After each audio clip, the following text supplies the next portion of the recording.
सभी दर्शकों को मेरा नमस्कार। मैं हूं सुभाष चौधरी। आप देख रहे हैं इंडस न्यूज़ 24x7 में आपका स्वागत है।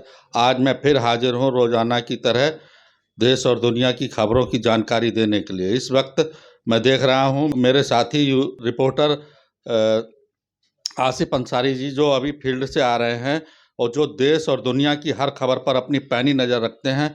मैं उनसे जानने की कोशिश करूंगा खबरों के बारे में। आज की खास बड़ी खबर क्या है बरेली की, अंसारी जी? उत्तर प्रदेश के सीएम योगी आदित्यनाथ 7 दिसंबर को बरेली आ रहे हैं। इस बरेली कॉलेज ग्राउंड में ही मुख्यमंत्री योगी आदित्यनाथ जनसभा को संबोधित करेंगे।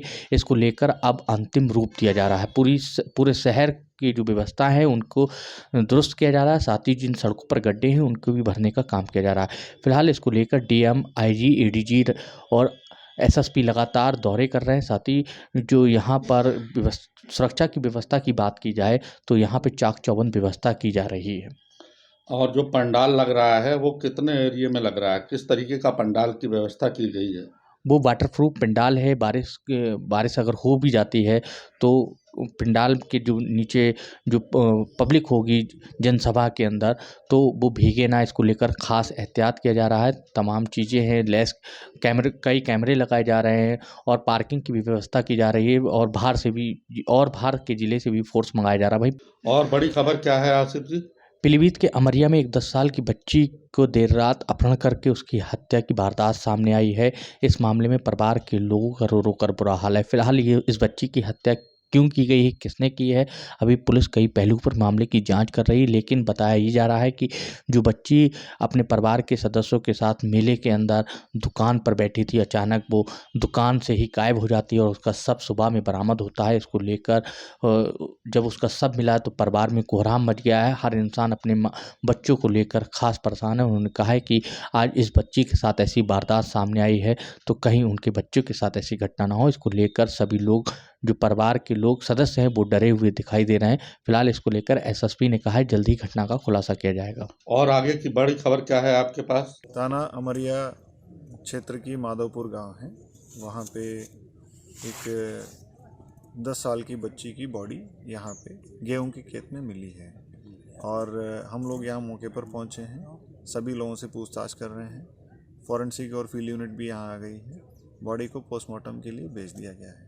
पेट पे एक चोट का निशान है और परिवार वालों के द्वारा ये रंजिशन हत्या की आशंका जताया जा रहा है। बाकी सारे एक एक सबूत हम इकट्ठा कर रहे हैं। एक एक गाँव वालों से हम बात कर रहे हैं। रात में अपने सगे चाचा के साथ बच्ची मेले में गई हुई थी। उसके बाद परिवार वालों का कहना है बाकी बच्चियां साथ थी, वो नहीं थी। तो इन लोगों ने आसपास ढूंढा है और बाकी लोगों से जानकारी किया और सुबह ये बॉडी यहाँ मिली है। परिवार वालों के द्वारा पुराना कुछ रंजिश बताया जा रहा है। उस एंगल पे भी और अन्य सभी एंगल पे भी हम लोग पूछताछ कर रहे हैं और जो साक्ष्य के आधार पर कार्रवाई होगी। बरेली में नगर निगम की बोर्ड की बैठक चल रही थी। बैठक के ही दौरान समाजवादी पार्टी के जो नेता थे उन्होंने हंगामा कर दिया। पार्षदों ने गंभीर आरोप लगाया। इसको लेकर नगर निगम के ही अंदर पार्षद धरने पर बैठे हैं। उन्होंने कहा है कि जिस तरीके से पैसे का बट्टाधार किया जा रहा है वो गलत है, पड़ी सड़कों को ही डाल दिया जा रहा है। इसको लेकर उन्होंने नारेबाजी की। हंगामेदार ये मीटिंग रही है। फिलहाल इसको लेकर जब उनकी बात को नहीं सुना गया तो वो लोग खुद धरने पर बैठ गए। और आगे की बड़ी खबर बताएं आसिफ साहब। बरेली में मारिया फ्रोजन फैक्ट्री को सील करने के बाद अब मीट का संकट गहरा गया है। तमाम लोगों ने अपने अपने तरीके से राय रखी है। साथ ही सबसे बड़ा जो असर पड़ा है वो होटल कारोबारों पर पड़ा है, शादियों पर पड़ा है। हालांकि इस मामले में हाजी शकील कुरैशी से बात करने की कोशिश की लेकिन उनसे संपर्क नहीं हो सका है। लेकिन सूत्रों द्वारा जानकारी ये मिली है कि हाजी शकील कुरैशी इस समय लखनऊ में हैं। जिस तरीके से प्रदूषण नियंत्रण बोर्ड ने उन पर एलिगेशन लगाए हैं, उन्होंने कहा है कि उनकी सारी चीज़ें पूरी हैं लेकिन उसके बावजूद भी एक पक्ष को सुनकर ये कार्रवाई की गई है। उन्होंने कहा है इसको लेकर वो अधिकारियों से बात करेंगे। साथ ही हाजी शकील कुरैशी इस समय लखनऊ में ही हैं और तमाम अफसरों से मुलाकात कर रहे हैं। अब जो भी होगा वो लखनऊ से लौटने के बाद ही इस पर विचार होगा कि खुलेगी या बंद रहेगी जी, जी, फ्रोजन बिल्कुल। फैक्ट्री? बिल्कुल, मारिया फ्रोज़न जो फैक्ट्री है, उससे कई परिवार जुड़े हैं और अगर मारिया फ्रोज़न फैक्ट्री को बंद ही कर दिया गया, तो इससे कई युवा जो है वो बेरोज़गार हो जाएँगे, सड़कों पर आ जाएँगे और साथ ही मीट का जो पूरा काम है, मीट की जो सप्लाई है क्योंकि बरेली में एक ही स्लेटर हाउस है और काफ़ी लंबे वक़्त से चल रहा था। काफ़ी जिलों से यहाँ से सप्लाई होती है। हाँ। यही तो कहना है कि यहाँ से काफ़ी लोग रोज़गार से भी जुड़े हुए हैं। बिल्कुल, बिल्कुल। यहाँ से रोज़गार से भी जुड़े हुए लोग हैं, लेकिन हाजी शकील कुरैशी के जो करीबी लोग हैं, उन्होंने कहा है कि जल्द ही फैक्ट्री खुल सकती है। और आगे की बड़ी खबर क्या है आसिफ साहब? बरेली में लगातार जाम की स्थिति बढ़ती जा रही है। श्यामगंज पे देर रात भीषण जाम लग गया, जिसमें लोगों को खास परेशानी का सामना करना पड़ रहा है। ये श्यामगंज इलाके में अक्सर ये जाम की स्थिति बनी रहती है, लेकिन ट्रैफिक पुलिस जो है वहाँ से नदारद रहती है। यही वजह है कि शाम के समय हर रोज़ जाम लगता है। इसको लेकर वाहन चलाने वाले हों या दुकानदार हों, खास परेशान नज़र आ रहे हैं। इसके लिए कोई अभी ट्रैफिक व्यवस्था जो है, ट्रैफिक प्रशासन व्यवस्था है, वो इतनी मुस्तैदी क्यों नहीं दिखा रहा है? मैं देख रहा हूँ बहुत ज़्यादा बरेली के लोग निकलने में और अतिक्रमण से लेकर के रास्ते में जूझ रहे हैं। ये ऐसे कब ट्रैफिक व्यवस्था में कब सुधार होगा? ऐसा कुछ आप बता सकते हैं, बताएं। जी बिल्कुल चौधरी साहब, इसमें जो अगर बात की जाए ट्रैफिक में सुधार कैसे हो, इसको लेकर होमगार्ड पीआरडी जवान की जो ट्रैफिक पुलिस जो है उनके कंधों पर जिम्मेदारियां सौंप देती है और साथ ही वो चौराहे पर ड्यूटी करते हैं और एक जगह पर ड्यूटी ना करते हुए गपशप करते हुए नज़र आते हैं, मोबाइल चलाते नज़र आते हैं।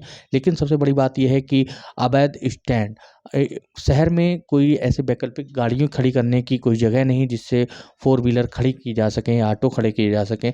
यही वजह है कि शहर में जो ट्रैफिक की जाम की स्थिति बन रही है वो लगातार बढ़ती जा रही है।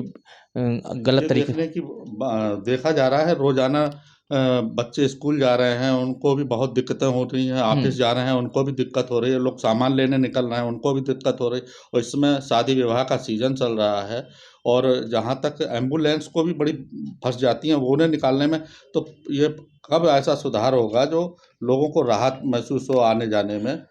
इस बारे में क्या आपकी जानकारी? शहर में लगातार इस समय विकास कार्य तेज़ी से चल रहे हैं। ये भी उसकी मेन वजह है कि जगह-जगह गड्ढे खुदे हैं, तो गड्ढे खुदने की वजह भी अभी साफ़ नहीं हो पा रही कि लगातार सड़क पड़ जाती है, उसके बाद चंद दिनों के बाद गड्ढे खुद अभी जाते। और खास बड़ी खबर क्या है? बनारस में 2 बाइक सवार बदमाशों ने लूट की वारदात को अंजाम दिया है। घटना से बनारस इलाके में हड़कंप मच गई। ये कोई पहली लूट की वारदात नहीं, इससे पहले भी तमाम लूट की वारदात सामने आती नहीं, लेकिन बनारस पुलिस जो है अपराधियों को पकड़ने में नाकाम साबित हो रही है। यही वजह है कि वहाँ का व्यापारी जो है अपने आप को असुरक्षित महसूस कर रहा है। लगातार एक के बाद एक वारदात सामने आ रही है। खबरों की बात चौधरी के साथ कल फिर हाजिर होंगे नई खबरों को लेकर के। देखते रहें इंडस न्यूज़ 24x7। धन्यवाद।